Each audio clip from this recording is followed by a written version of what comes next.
by Premier David Makura in July of last year, 2014, to conduct a comprehensive impact assessment of e-tolls in the province.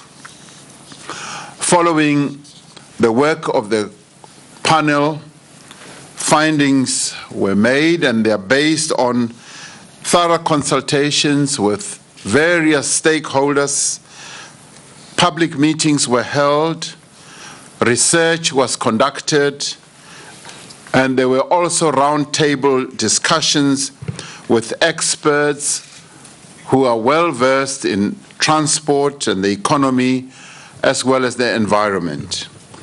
It is worth recalling the findings of the advisory panel that was appointed by the Premier.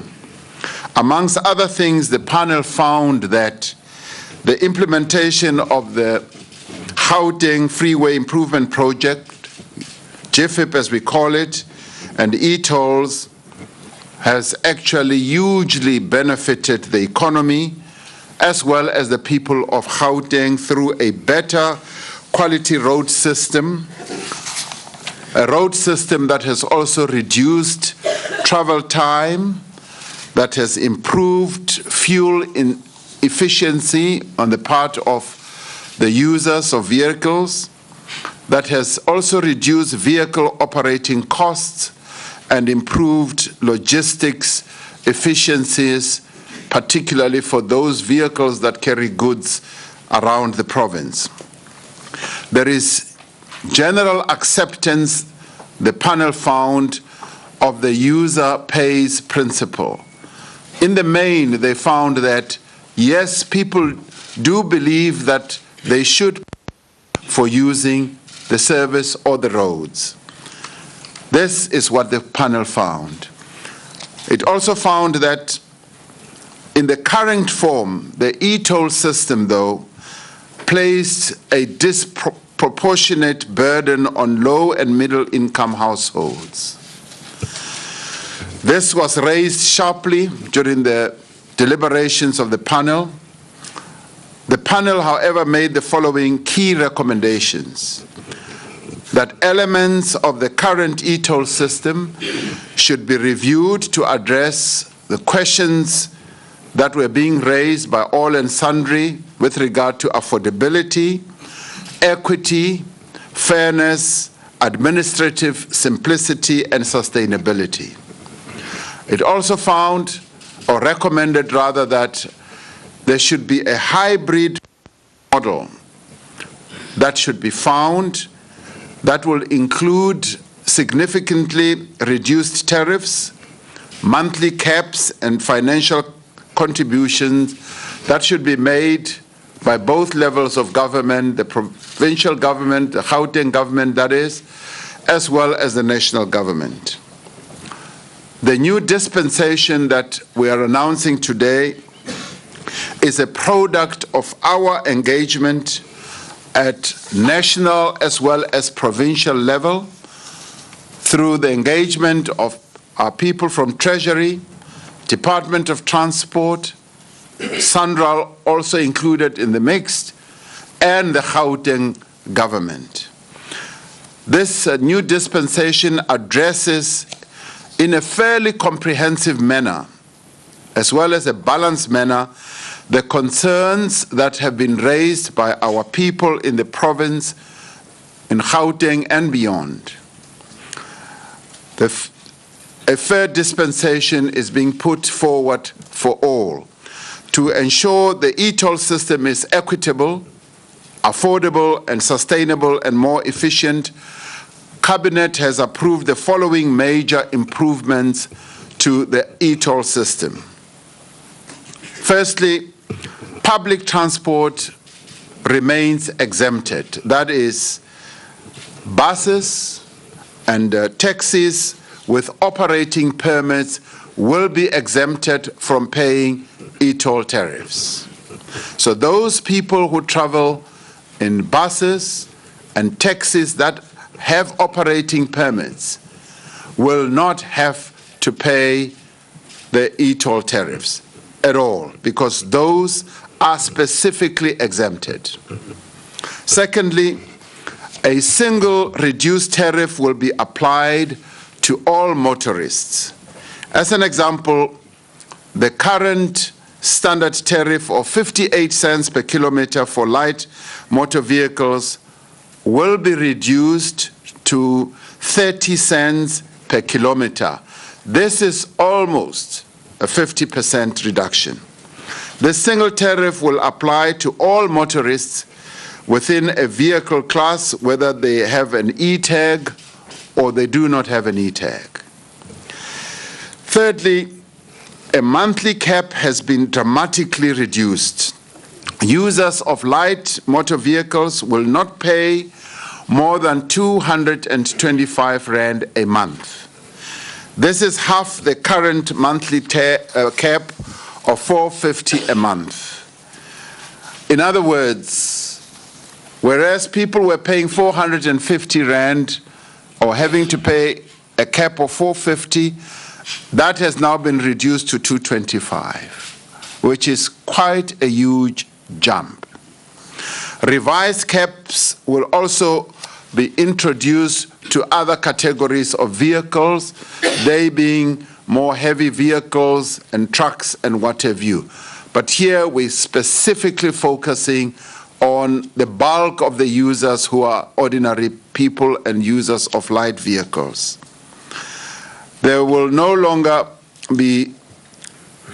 no change for infrequent users who make less than 30 gantry passes a year.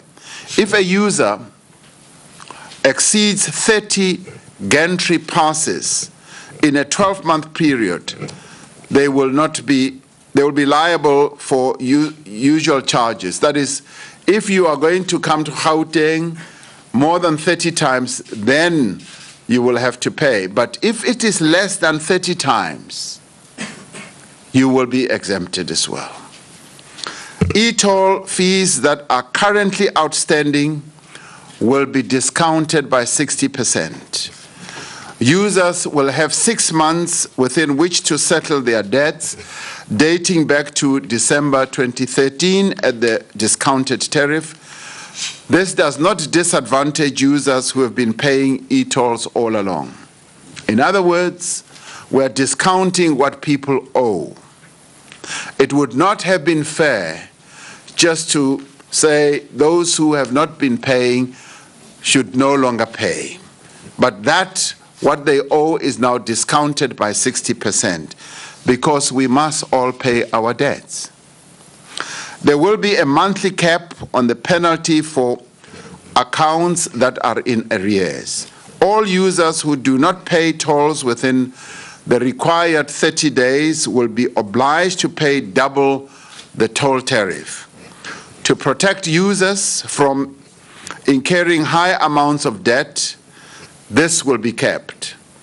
In the case of light motor vehicles, for example, the monthly cap for accounts in arrears will be 450 Rand.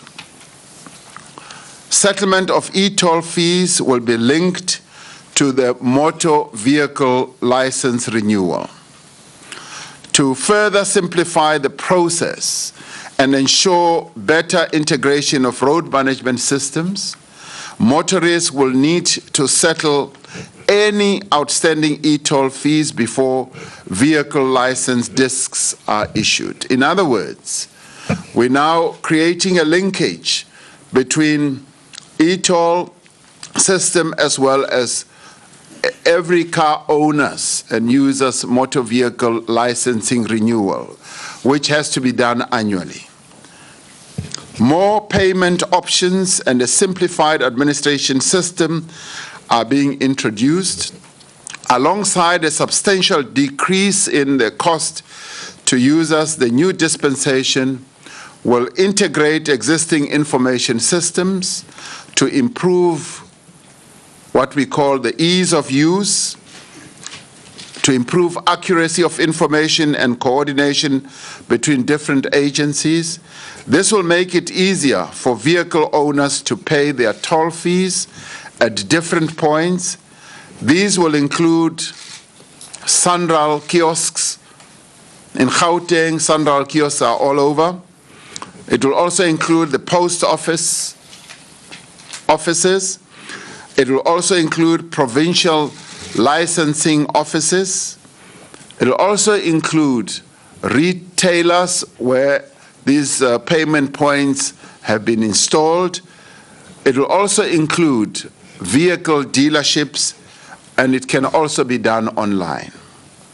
The significant reduction in tariffs and the new monthly caps will result in an annual estimated shortfall of 390 million rand in revenue, which revenue has to service the debt that SANRAL has had to raise to construct all these roads. This shortfall, which amounts to 390 million rand, will be shared between the national government and the Gauteng provincial government. The new dispensation will be implemented in phases. The new cap and revised tariffs will be implemented in the next 2 to 3 months. Timelines for implementation for the rest of the changes are dependent on the legal and regulatory processes. An announcement in this regard will be made shortly.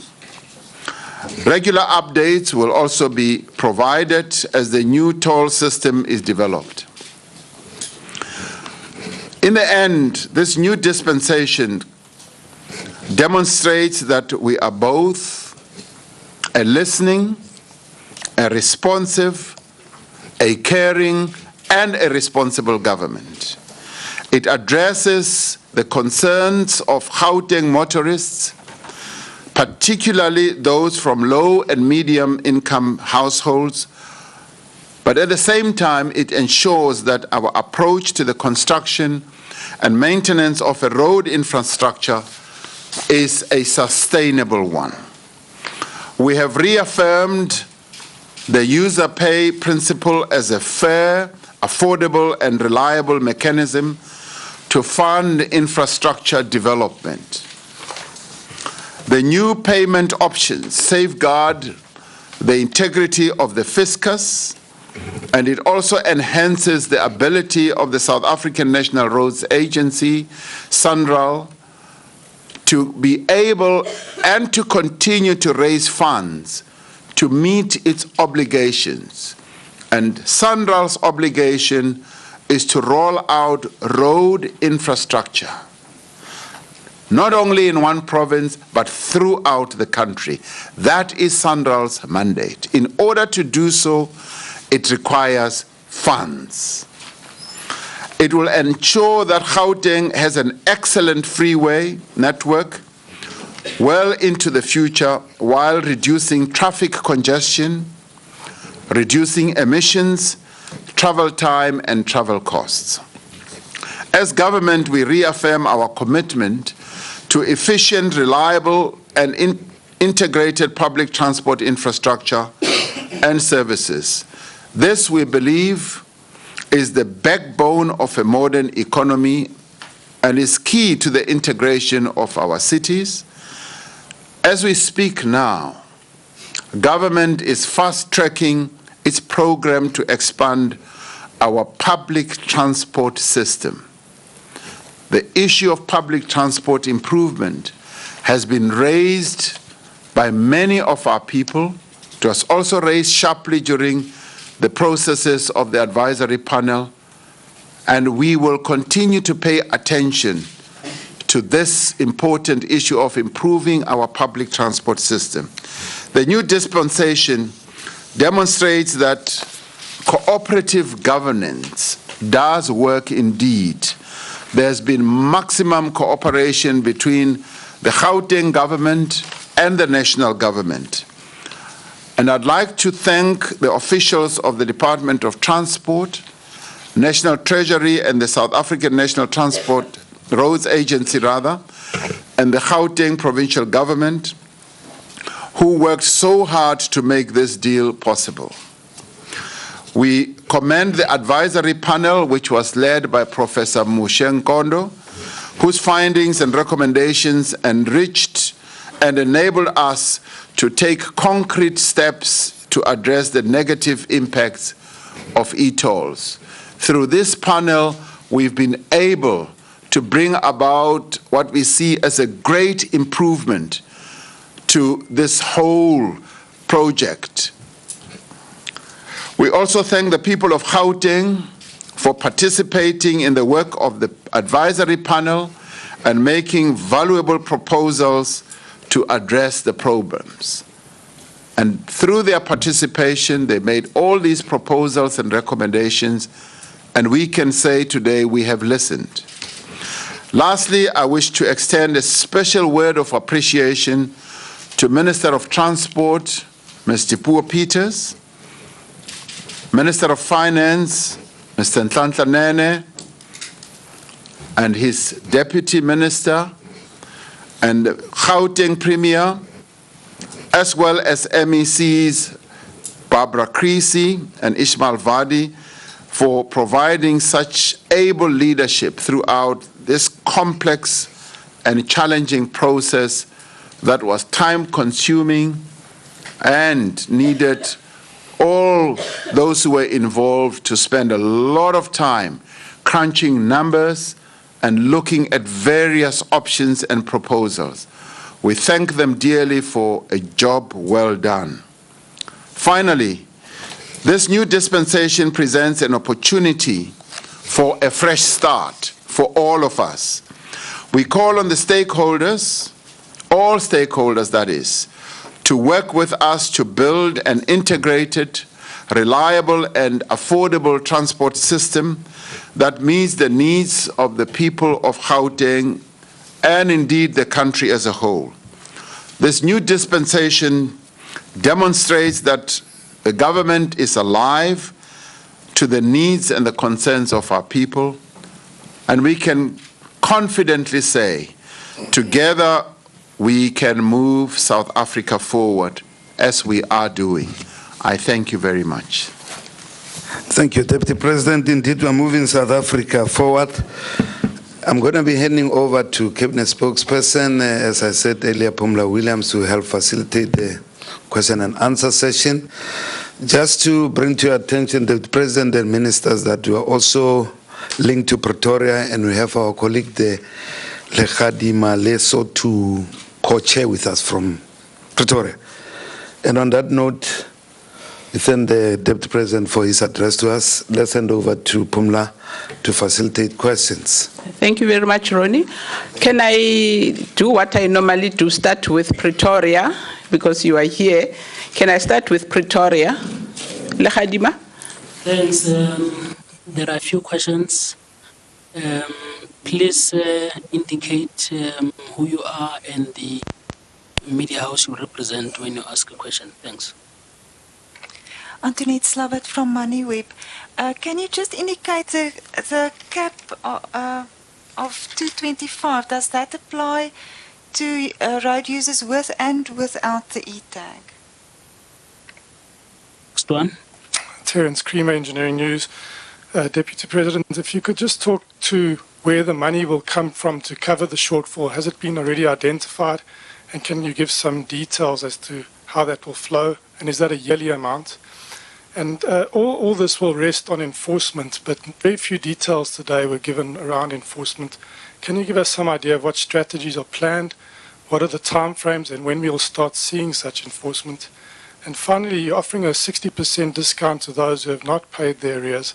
What about those that have been paying diligently? Do they get some sort of discount? Thanks. Thank you very much, Acting Spokesperson. Those are the only two. Thanks, Lekgadima. Can I then take a...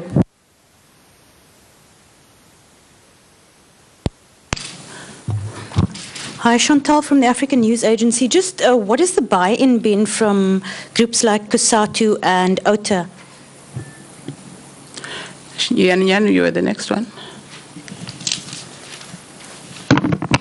Thank you. I'm covered by Chantal's question, but just one question of clarity, Phumla, through you to the Deputy President. For those infrequent users, you said it depended on the number of visits to Gauteng. As I understood it from the technical briefing, it's the number of gantry passes you do. So, for instance, if I go to Gauteng once and I drive from OR to Pretoria, I go through 4 of those gates, as I recall, and when I come back through another 4, but that would be 8, not 1.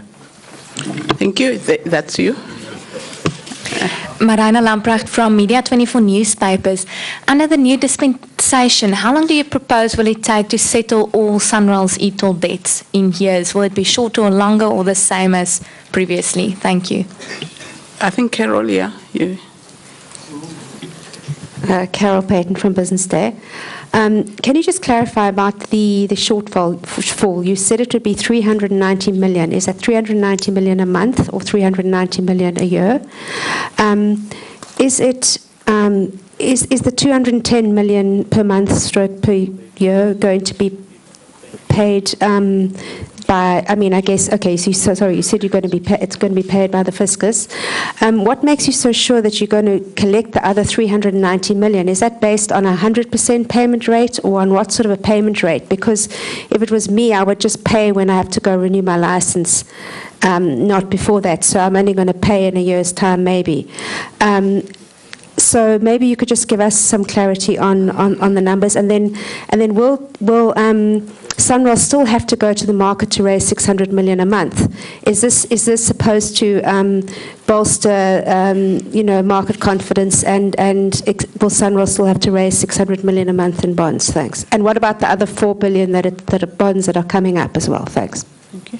Yes. Thanks, Pumla. Lester from eNCA. Deputy President, Ministers, Premier. I'm just looking at the legality of denying a road user their license disc, or the motorist's license disc, based on the non-payment. I'm looking at the legality of that. If that is the case, would you be introducing legislation to find congruency between the penalties of not paying your e-tolls and you obtaining a vehicle license? Thank you.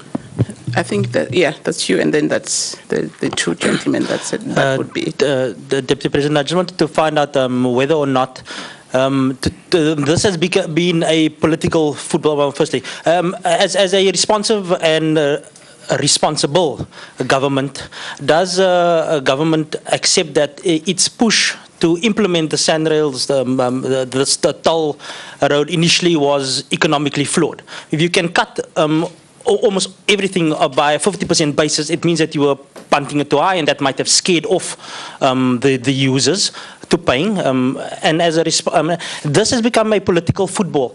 It has been for quite some time. With the local government elections next year, to what extent has that influenced any decisions that are being taken? And just as a point of clarity, is this a sort of a template that will be used for other toll roads that are being discussed and in other parts of the country, sort of like the hybrid model, or is this specific to Gauteng, specific to this particular concession? Thanks. I think I'm going to take two and then hand over to the Deputy President. Matthew from Fin24. The changes obviously have to follow due legal process and regulatory requirements. If you can just speak about that and how long that process would take, and if that will delay anything. Thomas Marie with CNBC Africa. In terms of the reduction of these tariffs and the reduction in the cap going forward, what impact does that have on SANRAL's projections going forward for how much revenue it can raise? And then secondly, the cost of collection. Do these new recommendations have any impact on the cost of collection, and what are those projections going forward? Thank you. I think I'll hand over to the Deputy President.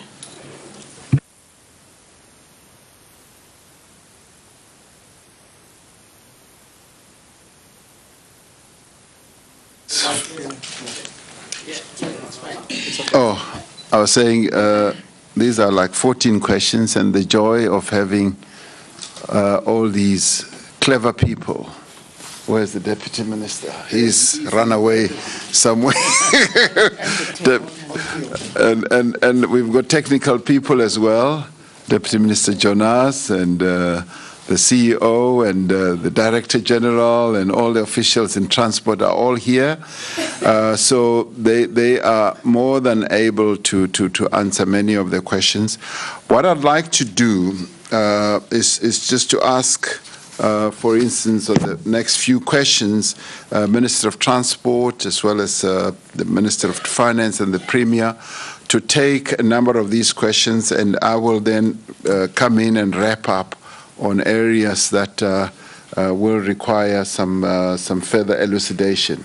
Maybe, Minister of Transport, you want to start off with the first one of how this will apply with a cap, whether it will apply to those who have e-tags and non-e-tags as well.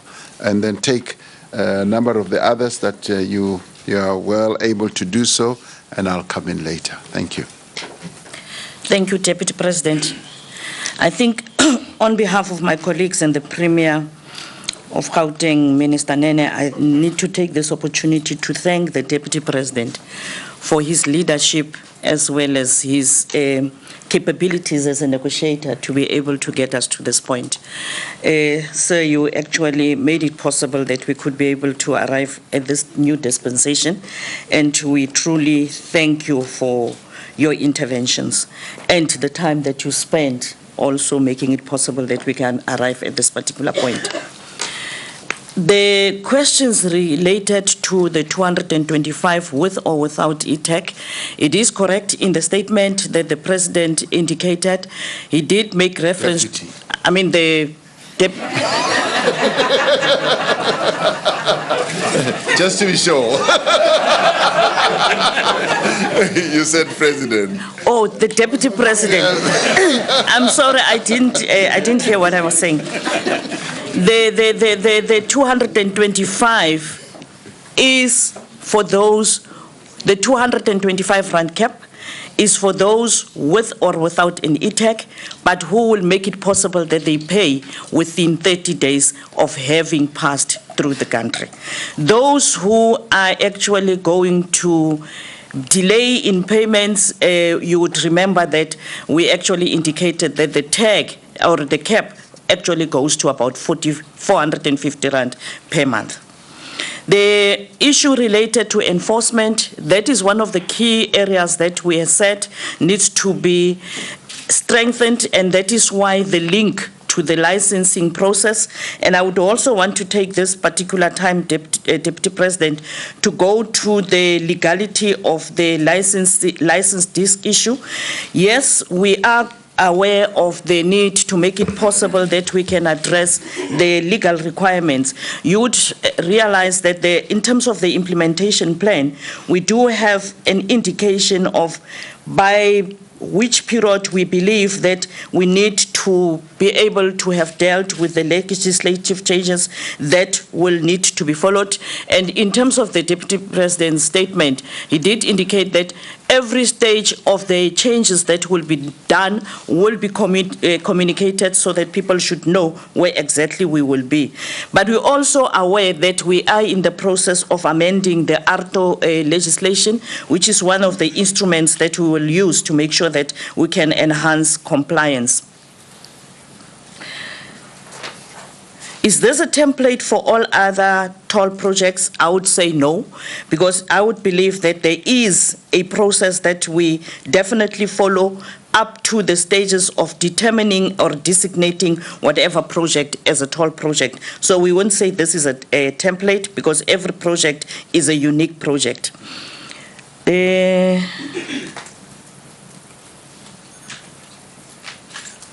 Deputy President, legality of denying people. Oh, you did cover it. Yes. I think I've covered the areas that definitely has a bearing on my area. Thank you, Deputy President.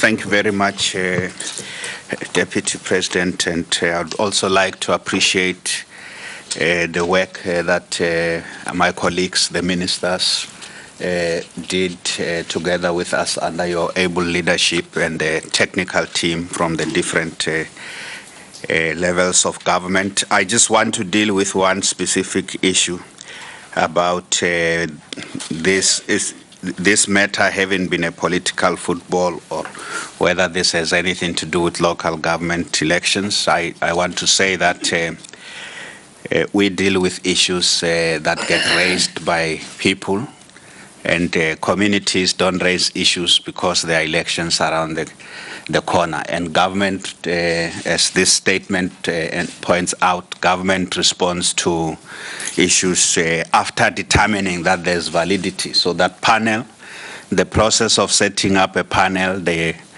work that the panel did to assess the impact is the precise thing that has helped us to come to a determination. If the panel would have come to the conclusion that there's no need to worry, there's no negative impact, we wouldn't be where we are. So government works on the basis of evidence rather than whether there are elections around the corner or not. The reason we took up the issue and established the panel was precisely to determine if the evidence will suggest the need for government intervention to reduce the negative impact. So that's the reason why we have dealt with this matter. It's not based on whether the elections will always be there. We are a democracy.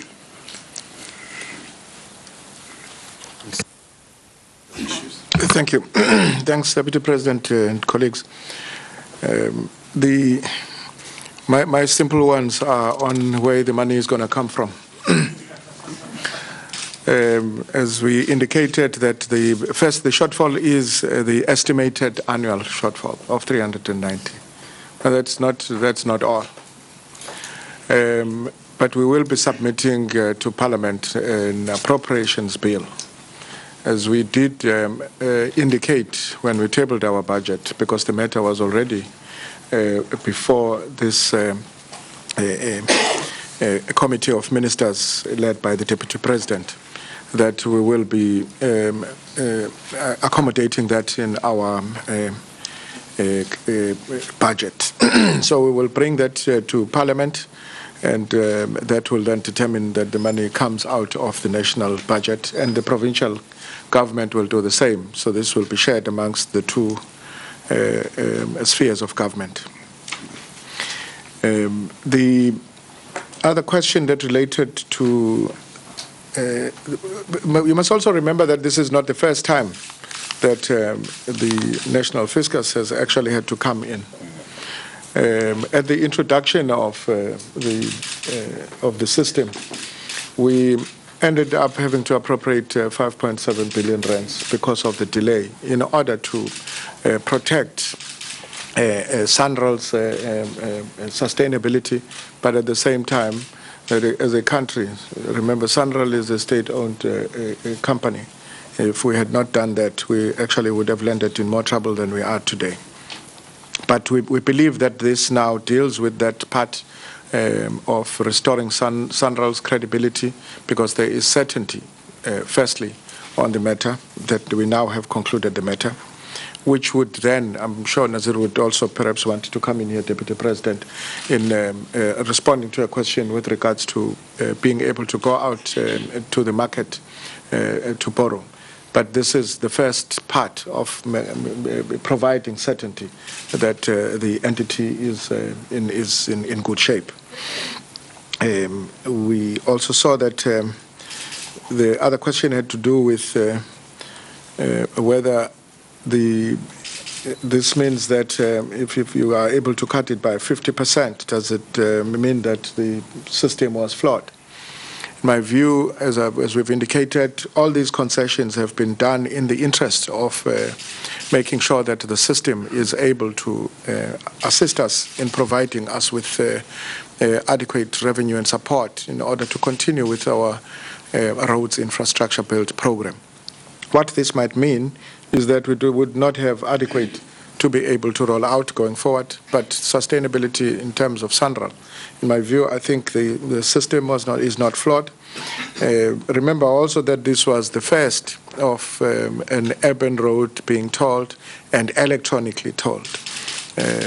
You will realize that once South African citizens have paid the price of labor pains in getting into the electronic and digital age, we will realize that when you get to a toll gate where there is the manual and the one where you pay with your credit card and where you can use your e-toll, I'm sure all of us in this room will choose the one where you use your e-toll, because it's much more convenient, easier, and would be the most, would do the one that fits the 21st century better than having to pay and wait for your change and your receipt.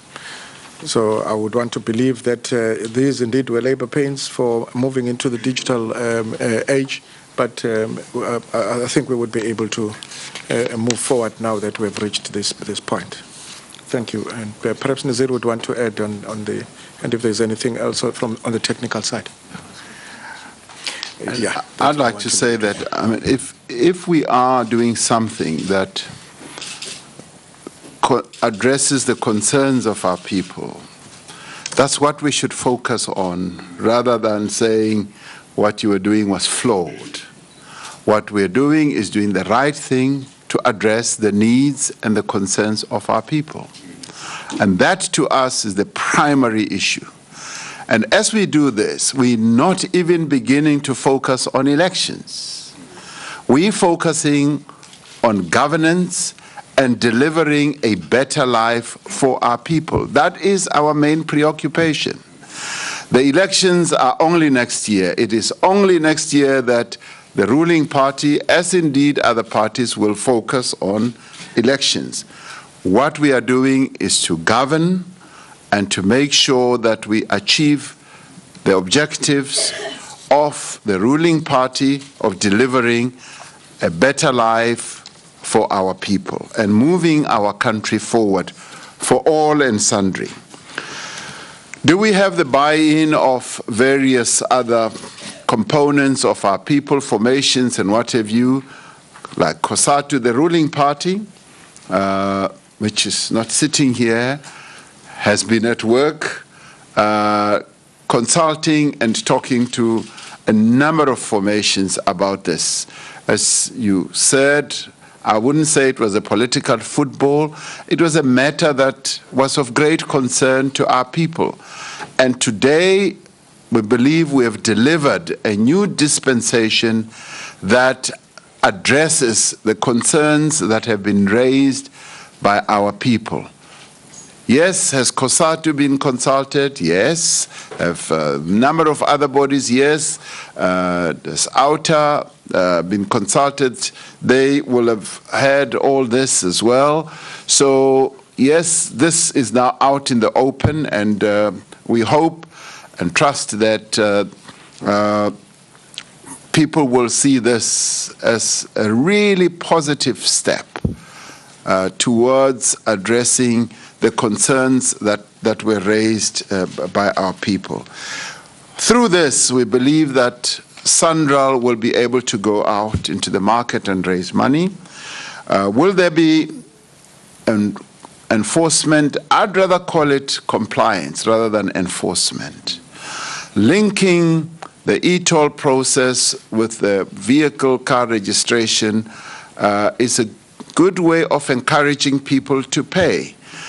People through the advisory panel said, yes, we are not resisting to pay. We believe in the user pay principle, and what this does, rather than harm on enforcement, is to bring about ease of payment, ease of administration, to make sure that people have, if you like, one stop at which they will be able to effect payment. As it is now, we will be calling on all our people as we start the campaign to get people to familiarize themselves with this. We'll be asking them to go and update their records. They can go and update their records at the SANRAL kiosks. Yes, they can go and update their records at the licensing authority, the post office. The post office will need to integrate their own IT system with what we are announcing today. They can go and update their records online. They can also do it at the various retail shops where SANRAL has a facility. So this is an all-inclusive, fairly comprehensive, reliable type of dispensation that we are putting forward, and affordable, and a system that is going to make it a lot easier for all our people.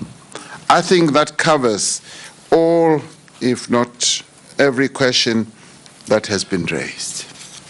Thank you very much, Deputy President. I think we have covered. I'm going to entertain one who hasn't asked, Carol. I think you'll excuse me. But I think if one just has to say that as we finish, we have prepared a booklet that answers all the questions. So you will be able to get it as you leave. But I will just entertain the gentleman who didn't ask. You have asked. I will just entertain the two gentlemen, and we will then close it. My name is Manilis Tubasa from the SABC. Mine is just a clarity, Minister. I hear that you'll be bringing the appropriations bill soon to address this shortfall. It gives me an indication that we are talking about hard cash here. I thought that we were talking about guarantees. Can you clarify that? There's a question also, Victoria. Thanks. Mike Cohen from Bloomberg News. Just in a technical briefing, we heard of a figure of between 600 and 700 million rand that was a possible shortfall. Can you just reconcile that to the 390 million rand that you've just mentioned? And could you give us an estimate of what the outstanding amount is on e-tolls that have still not been paid, and how much has been collected thus far? Thanks. Well, I'll take the one last in Pretoria, as I believe there's one. Lechadima? Good afternoon. It's Anton Meyer from Jacaranda FM. I would just like to find out for how long the new rates will be in effect, and will there be an annual review or an increase in the rates as we have with traditional toll gates? And then my other question is, will the new dispensation have any effect on the cost of collection and the cost of administration of accounts? Thank you. If I may also ask, Minister Peters, you referred to R2, and your department has also announced that R2 will be introduced countrywide on the 1st of April of next year. Does that mean that enforcement by the Criminal Procedures Act will not take place anymore, and the system will rely on R2 alone? Thank you. I think those are the last.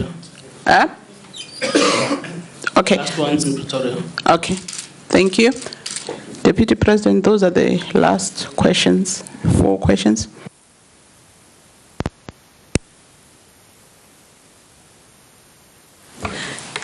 Thank you very much. My apologies, I didn't hear the other question before the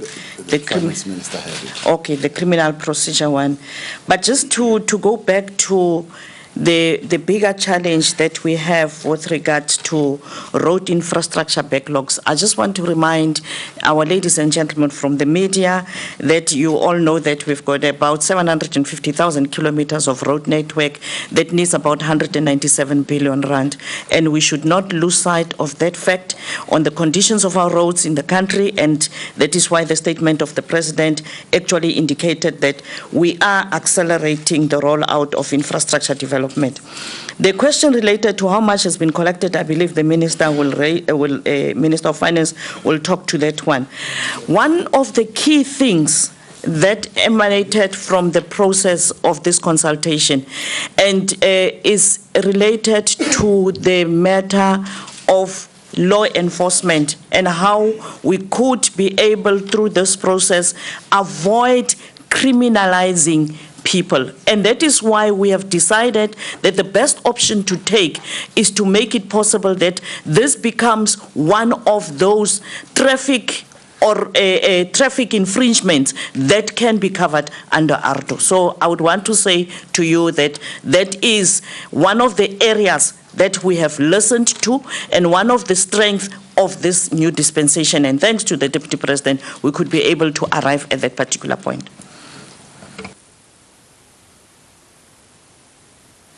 Thank you. Indeed, Manelis, we're talking hard cash.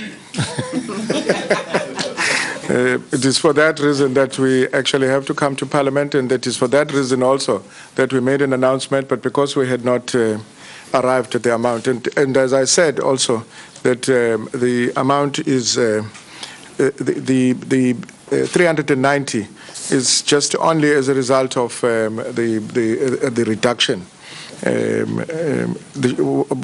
of the tariffs. But there are also additional revenue losses which come as a result of the reduced penalties and the uniform tariffs, which takes it to that 600 to 700 million rands. But the one we are talking about is 390, which will be shared amongst the national and the provincial legislature. We will explain when the bill is tabled before Parliament, because you don't want to preempt that process, but it will be hard cash. Thank you very much. At this point, I will hand over. There was a question sorry. on the cost of collection. Yeah, okay. The Premier volunteers to deal with. I think all collection methods have various costs attached to them. Administrative costs, including if you go and renew your license. There's things that are normal. And those things would be, those costs are usually built into any system. So we are quite alive to that, including that even the current system. Sandral will tell you that the advantage with those who are in their system already is that those costs would be lower. So every other system, if you go and pay for any government bill at Pick and Pay, in there are costs built into it. So that's nothing unusual. All the points of payments would have a cost built into it. That's why I'm saying it's nothing unusual. But motorists will make decisions themselves on what is best for them. I think the point here was we need to expand the options so that people can make informed decisions.